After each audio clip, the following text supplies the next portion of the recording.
Lawmakers head back to the State House for round 2 of the session. Indiana students are graduating at record levels, and syringe exchange programs could get another decade. From the television studios at WFYI Public Media, it's Indiana Week in Review for the week ending January 9th, 2026. Indiana Week in Review is produced by WFYI in association with Indiana Public Broadcasting Stations. Additional support is provided by Par Ritchie. Indiana lawmakers gathered at the State House this week for the second part of the session, following a contentious start in December over redistricting. As Ben Thorpe reports, Democrats and Republicans laid out priorities focused on cost of living issues. The shorter session means that lawmakers will need to pass bills on a much tighter timeline, with committees expected to meet only a handful of times. House Minority Leader Phil Giaquinta says his caucus wants to address the cost of utilities, healthcare, housing, and childcare in the abbreviated session. I'm eager to put redistricting behind us and get to work for Hoosier wallets this season. Republicans in the Senate underlined the importance of ending the session early and under budget. In the House, Speaker Todd Huston promoted bills rolling back regulations in housing and education. Huston says the way to help Hoosiers is for the government to get out of the way. Our priorities are aimed at continuing Indiana's momentum while addressing some of the highest costs facing Hoosiers, including the cost of owning a home and energy costs. Lawmakers are expected to conclude at the end of February. So are lawmakers going to be able to accomplish anything of substance during this shortened session? It's the first question for our Indiana Week in Review panel. Democrat, Terry Austin. Republican, Whitley Yates. Ebony Chappel, Director of Brand and Community Strategy at Free Press Indiana. And Niki Kelly, Editor-in-Chief at Indiana Capital Chronicle. I'm Jill Sheridan, Managing Editor at WFYI. So, Terry, do you think Indiana lawmakers are going to be able to tackle some of these cost of living issues that they're speaking about now as we get into the second part of the session? Well, I have no doubt that they'll try to tackle some of these. The real question is, will it be anything of substance? Is it going to lower the dial for Hoosier families? Will they be able to afford more? An example is the performance-based incentives for utility companies, because heaven knows utility companies need incentives to make more money and gain efficiencies. That's not going to help Hoosier families. And Whitley, we've heard a lot about, from Republicans about doing some deregulation, cutting a lot of the red tape. Do you see this helping Hoosier families? I do, and I think that the focus on utilities, which the Braun administration has out of the gate been focused on, coupled with some of the taxes that they're looking to change, I think that they are going to attempt to do some things. Will everyone be able to come together to get everything done in a short session? Listen, I don't think that that's realistic, but I do think that a good faith effort will happen for Hoosiers. Now, Niki, as we're really digging into what lawmakers are saying about what they want to accomplish, we are hearing from, both parties that cost of living issues are going to be a major issue. Are we going to be able to reopen the budget and fix? Would that help at all? They're not going to reopen the budget, even though we got some good revenue news in December. Governor Mike Braun and Republican leadership are absolutely not interested in using any of that revenue to, for instance, use more child care vouchers for low-income Hoosiers or things like that. So they're going to try to get through with, bills that don't cost the state any money and still try to have an impact on Hoosiers. But at least they're admitting there's an affordability issue, which some people, at least that was an issue on the federal level, was even acknowledging that it exists.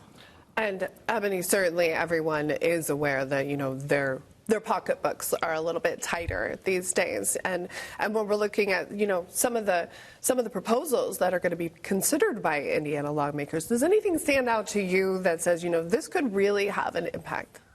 Yes, absolutely. To Whitley's point about utilities, I think it is extremely promising that you see some energy on that from both sides. What I think would be something impactful is if on the Republican side they brought in the sales tax removal that the Democrats are recommending in their Hoosier Working Families agenda. I think that that's something that would be impactful and people would actually feel to bring down the dial, as Terry mentioned. It's promising that there is energy on both sides. I would also point out a bill from the Republicans, House Bill 1001, which speaks to the increasing the housing inventory. That, if that's able to happen, could be a game changer for Hoosiers, where we already don't have enough inventory, which skyrockets the price, eliminating so many people from enjoying the benefit of home ownership, which we know is a driver of wealth. I mean, I think we've heard that for so many years now, that housing affordability, the housing crisis is really front of mind. We are seeing, bills on both sides that are trying to address this. Maybe this is where deregulation might actually come into play, as we're trying to make it easier to build the housing that we need in the state of Indiana. Does that make sense to you, Terry? Well, here's one of the problems and I believe deregulation done smartly and responsibly can help change the environment. However, in this case, what you need to be careful of is it doesn't give builders a license to throw up cheap housing. And the prices don't come down, and people are stuck with homes that are done in a shoddy manner or don't hold up. I mean, eliminating things like inspections and local building codes is really not a smart idea. Yeah.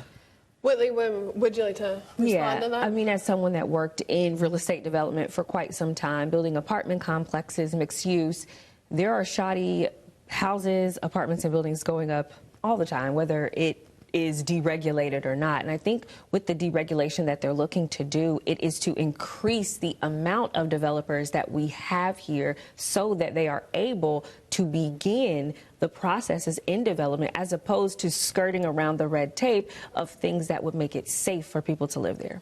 Something else I noticed on that point is expanding our beliefs or our understandings of what can be considered viable housing. So in-law suites and things being put on property that right now is not able to happen. So it makes me think about tiny homes and things like that that could provide a safe, quality place for somebody to live that's just outside of the scope of what's available right now. That's a great example. We own almost 3 acres, and when my parents moved to Indiana, we wanted to put them, make a very nice garage/apartment for them so they'd have their own space. And we went to our county and they said, you're not allowed to add an additional housing area, even though we had plenty of space.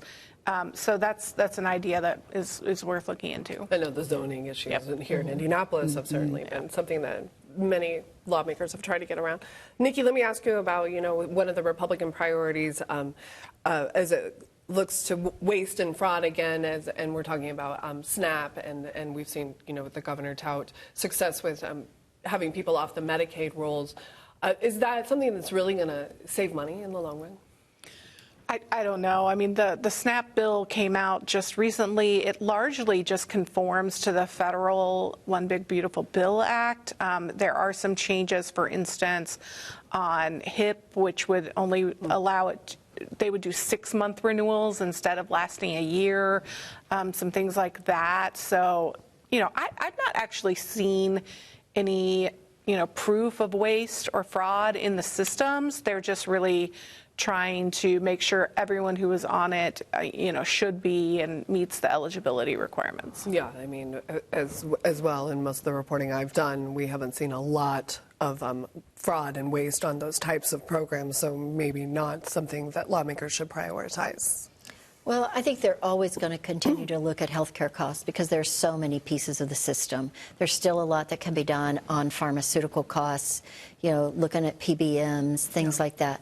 But part of the problem has been if you continue to do some of this in a piecemeal fashion, you run the risk of creating actually more problems down the road than actually solving the issues. The other thing is cutting Hoosiers off of Medicaid, who may really need it, is going to drive up costs for the providers, the hospitals and others, and they're already facing some real issues with some of the things that have been done at the state level and federal level.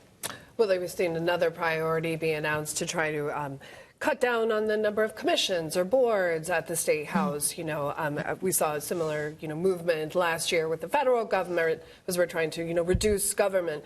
Does that make an impact? Should lawmakers be focused on that? I'm not sure. I don't know how I'd feel if the egg board got removed. That's one of my favorite boards. But I do think that having an efficient government is important, and it does help Hoosiers, and ways that we can find to make Indiana more efficient, whether that be cost efficient, whether that be efficient for how the government moves, is a benefit for everyone. Well, it's going to be a fast and furious session, and we will be watching. Indiana's high school class of 2025 achieved the highest graduation rate on record, though some gaps between student groups do remain. Eric Weddle reports. The State Department of Education says nearly 92% of seniors graduated last year. That continues a 3-year trend of improvement following the pandemic. The state also says the number of students graduating without a waiver also hit a record high. That means 90% of graduates met all academic and career readiness standards without needing an exception. Despite this progress, gaps remain. Graduation rates for Black and Hispanic students improved, but they still trail the average and lag behind their white peers. The data comes as the state prepares new career-focused diploma requirements for the class of 2029. So, Whitley, should schools be proud of these rates? Absolutely. I think schools should be proud, parents should be proud, teachers should be proud. The current Secretary of Education, Dr. Jenner, should be proud, and we should all be proud as Hoosiers. 92% graduation rate is phenomenal. And after COVID, where we saw the decline of everything within the education sector, from kindergarten all the way through high school, seeing this type of momentum is great. Disparities do still exist. So there's always room for growth and progress, but anyone who wouldn't be applauding the state of Indiana for where we are right now is asinine. And the state has applauded itself quite a bit in the past for, successful graduation rates, something that we've pretty consistently, seen across the state. Should we be doing more even? I know a lot of schools have, adapted in order to make these rates where they are today. And they should be proud. However, I think the one thing we really need to be honest about in this whole, when we're touting our success, is the gaps. And the gaps impact kids for a lifetime. Those are the kinds of things that we used to have a lot of attention paid on the achievement gaps. You never hear anybody talk about it anymore. And that's sad. And I'll say that as a former educator. We've got to make sure that we're making that all kids get a chance to have high achievement. Ebony, what do you think? I know we've also had a lot of emphasis on literary rates, and that's been a way that the state has been trying to focus on these rates for children for a while. But, the numbers are looking pretty good. Yeah, something that I want to point out is there are places where this is working abundantly well. One school district in our state that has drawn quite a bit of attention from the state, IPS. IPS outpaced the state's record of graduation by 2%, which I think is phenomenal. Also outpaced the state's record when it came to those Black and Hispanic students graduating. So it may be time to pay more attention to what it is that they are doing well, as well as other people who are working to improve that gap, because while it may not be paid attention to on a state level, there are everyday people making sure that our children are well educated and set up for success. And the lawmakers are trying to do that, recently or last session with the iRead changes and, not passing third graders. Then are some of the steps that legislators have taken, working, do you think, Niki? Well, I don't think we're going to know that for a couple more years because, Sure. the students aren't anywhere near graduating yet, but they're certainly those test scores are improving. And so, everyone needs to be pretty proud of both those achievements. And, we don't have a lot of good news to celebrate sometimes, so it's nice when you get a good win. Moments of joy. Time now for our viewer feedback. Every week we pose an unscientific online poll question. This week's question: should schools be doing even more to increase graduation rates? Answer yes or no. The last question posed to viewers: should districts around the state be paying attention to charter school debate happening in Indianapolis? 95% saying yes, and 5% saying no. Indiana's syringe exchange programs would be extended another decade under a bill before lawmakers. During a lengthy committee hearing this week, many advocates and lawmakers spoke in favor. But as Ben Thorpe reports, not everyone supports the legislation. Needle exchange programs allow drug users to bring in used needles and get new ones. Advocates provided data showing the programs reduce the spread of diseases like HIV, help get people into treatment, and increase safety for law enforcement officers. But Chris Daniels with the Indiana Prosecuting Attorneys Council says the group is opposed to extending the program. And we see a huge amount of increase in needles being found. We've been hearing more and more people that are dealing with accidental sticks. Senator Shelley Yoder called Daniels' testimony, which she said relied on anecdotes, bold. Lives are at stake. The bill passed out of committee and now heads to the full Senate. So, Niki, it seems like lawmakers have become more comfortable with these types of programs. I mean, I remember 10 years ago. I was going to say, compared to when we first put these programs in place, it was extremely controversial. So, I think people are far more understanding now and realizing the difficult road of addiction and the different ways. You can't just, one thing isn't going to work. And so you've got to have multiple different avenues to make this work to try to get Hoosiers, better. And this is one way to protect them from, larger issues. Yeah, and Ebony, we've talked about this, as a harm reduction tool, as a tool, like Niki said. And do you think there is a greater understanding amongst, just the general population as well that, this is a tool that we need to continue to use? Yeah, I think on a lot of levels there is that greater understanding, but you still have a selection of people who place a morality filter on top of something that is simply a public health issue. The facts are the facts. People use drugs. People use alcohol. People use all sorts of different things. But when we realize that there's a public health issue at stake, you mentioned 10 years ago, a city in southern Indiana, I'm going to mess up the name, so I'm not going to say it wrong, but in Scott County, Austin, Scott County, yes. You had this HIV outbreak, hundreds of people, and then you amplify that. Hundreds of families impacted by a loved one who has contracted HIV due to intravenous drug use. They implement these programs. The latest data that we have, less than 5 cases. The last time the Indiana Department of Health surveyed new HIV cases in the state, only 5 cases in Austin. So that shows, and I think people stick on the needle thing. We're allowing them to have, clean tools to use drugs. It's wraparound services attached to this. So looking at the root causes of substance abuse and then making sure that the gap is filled in that way. I mean, we learned a lot during the opioid crisis, and here we are again a number of years later, but we have seen others point to cities where maybe these programs have gone a little out of control. Do you think that's a concern for Indiana and communities in Indiana? I don't, and I think that this is an issue that honestly has touched all communities, from the most luxurious to the least of these. And the way in which we're looking at addiction as a disease now, as opposed to criminalizing it back in the 90s when we had the crack epidemic, I think is a sign of us doing better. So making sure that we are supporting people that are suffering with addiction and making sure that those around them are safe as they're engaging and interacting, I think is something that Indiana lawmakers and Indiana health officials are doing a good job at. Terry, were you a part of some of those discussions back in the day when we were starting some of those programs? Oh, yeah. I can remember vividly the debates that raged over initially giving counties the authority to do the needle exchange programs, and some of the, I would say, the rhetoric, a lot of it was false rhetoric, the fears that were thrown up.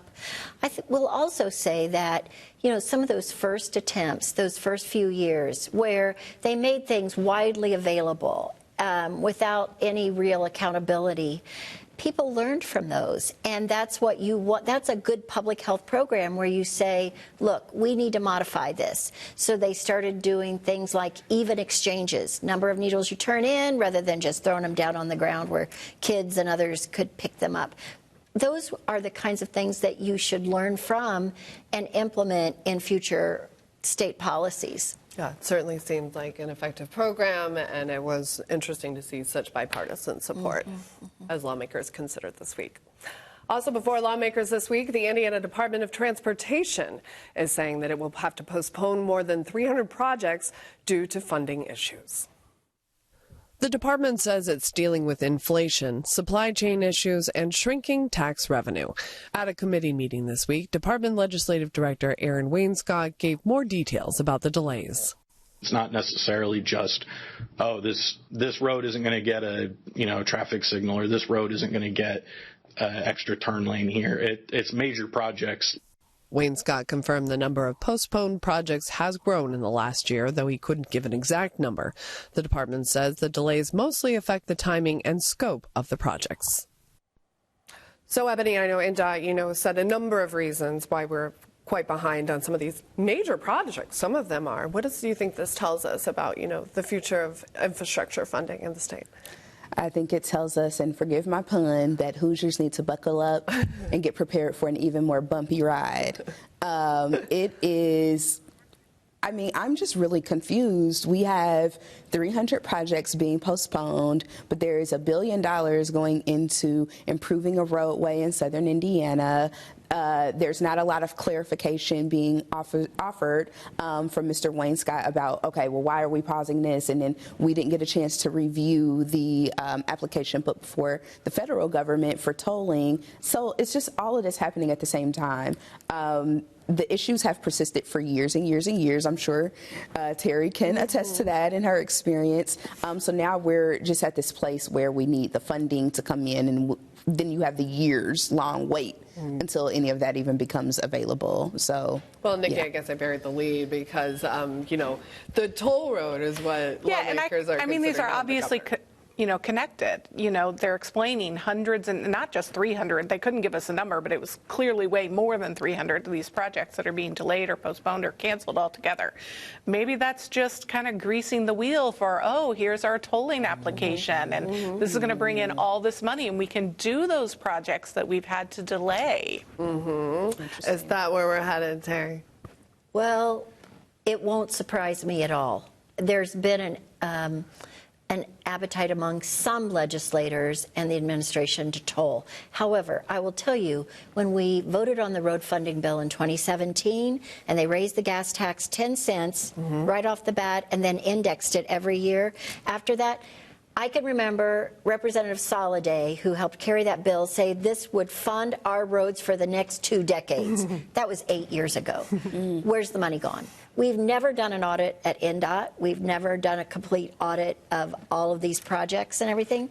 And I think it's time to really take a look at this. Either people were sold a bill of goods to vote on this, what was the road funding bill, or some money has been terribly mismanaged. So, Whitley, what do you think? We had 4 years of the highest inflation under the Biden administration, with Bidenomics busting everyone's budget. And now projects that we had budgeted to do for certain amounts of money, we cannot do anymore. And if we're being quite honest, is there a Hoosier out there that is going to be sad that we're delaying more road work? Our highways have been under, I feel like, road work for so long. Now, Indiana has been cited as having one of the best infrastructures in the country. Our roads are not as bad as we may make them seem, but in the grand scheme, it is fiscally responsible to look at the budgets and what we are able to do financially without having to continue to raise taxes on Hoosiers. Well, we are at the crossroads, though, of America, and, we have to fund these roads. I mean, there's absolutely no question. And some of these are major projects. Well, let me just say this. There's a statute on the books that the state of Indiana can only be responsible for 12,500 miles of roadway, believe it or not.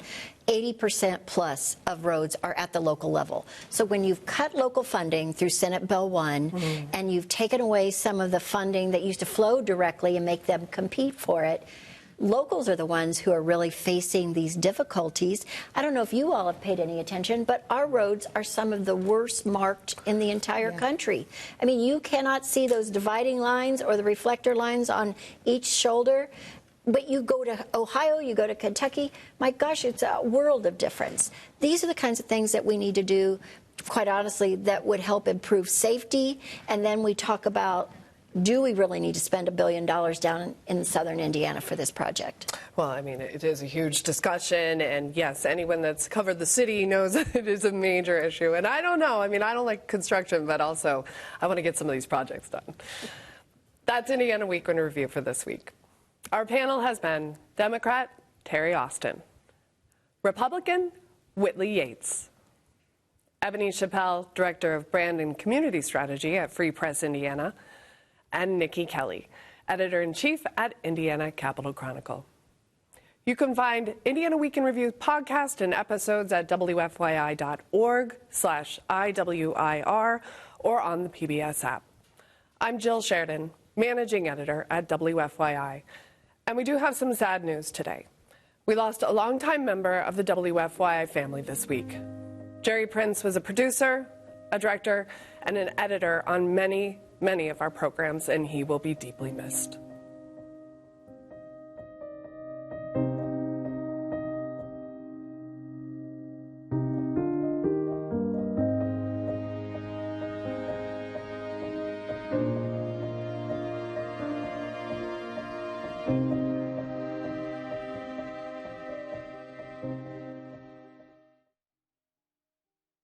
The views expressed are solely those of the panelists. Indiana Week in Review is produced by WFYI in association with Indiana Public Broadcasting Stations. Additional support is provided by Har Ritchie.